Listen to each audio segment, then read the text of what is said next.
We have all been there. You open an app just to kill a few minutes while waiting for a bus or taking a break. Suddenly, you look at the clock and an hour has vanished. You might see other people who can watch a couple of videos, get bored, and close the app like it is nothing. This often leads to a sense of guilt. You might tell yourself that you are lazy or that you lack discipline. But science suggests that this difference between people is not really about self-control. If you have ever promised yourself just one more video and then kept scrolling way longer than you planned, it does not mean something is wrong with you. It actually means your brain is reacting exactly how it was designed to react when placed inside a system built specifically to hold your attention. To understand why we get stuck in these loops, we have to look at how we evolved. Humans did not evolve in calm or predictable environments. For the vast majority of our history, paying attention to new things was a vital survival skill.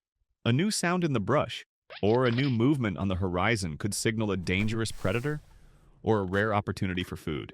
Because of this, the human brain is naturally wired to seek novelty. TikTok takes this ancient, natural instinct and feeds it nonstop. Every time you swipe your finger, your brain asks a very simple question. Is the next video better than this one? Your brain really wants to find the answer. This is not because you lack control, but because curiosity is deeply built into the way humans think. You are essentially using a survival mechanism to navigate a digital feed.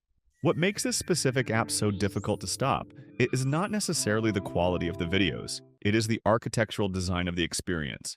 You have short clips, instant loading, and most importantly, no clear ending. In older forms of media, there was always a moment that told your brain it was time to be done, such as the end of a chapter or the credits of a show. Without that natural pause, it becomes much harder for the brain to step away. This is where a chemical called dopamine plays a massive role.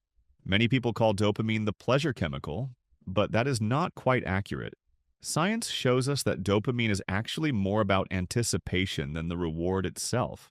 It spikes when your brain expects that something rewarding might happen. Every time you swipe, your brain gets a small dopamine boost. This does not happen because the video you are currently watching is great. It happens because the next one could be great. This uncertainty is the engine that keeps the loop going. You never know what is coming next. Some videos are boring, some are funny, and some are surprisingly good. This randomness keeps your brain completely engaged in a pattern that psychologists call intermittent reward.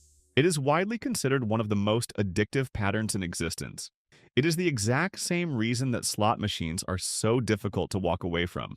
At this stage of the loop, you are no longer scrolling for fun. You are scrolling for possibility. Brain studies have even shown that watching these short videos activates the same reward areas involved in other highly compelling behaviors. The primary difference here is the speed. TikTok delivers fast hits of stimulation with almost no effort required from the user. Over time, your brain starts to expect this constant, rapid input. As a result, slower activities like reading a book or having a long conversation start to feel less interesting. There are actually some good or comforting effects that explain why we turn to the scroll in the first place. For many people, scrolling is not really about entertainment. It is about comfort. Life is inherently stressful. People often feel bored, lonely, anxious, or overwhelmed by their responsibilities. In these moments, TikTok becomes an easy way to escape those feelings. It fills the silence and distracts the mind. It helps people avoid sitting with uncomfortable or intrusive thoughts.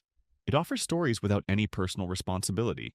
You can watch other people live, succeed, joke, or even cry, and you can move on instantly. There is no risk and no effort involved. For some, this feels deeply relaxing, like a temporary relief from the pressures of the real world. However, this relief is often a trap because it does not last. The habit builds quietly in the background. You feel stressed, you scroll, and you feel a little better. Over time, your brain learns a simple equation. Scrolling equals relief. But this is not the same thing as happiness. After a long session, many people report feeling strangely empty. You have been busy, but you are not satisfied. You have been stimulated, but you do not feel fulfilled.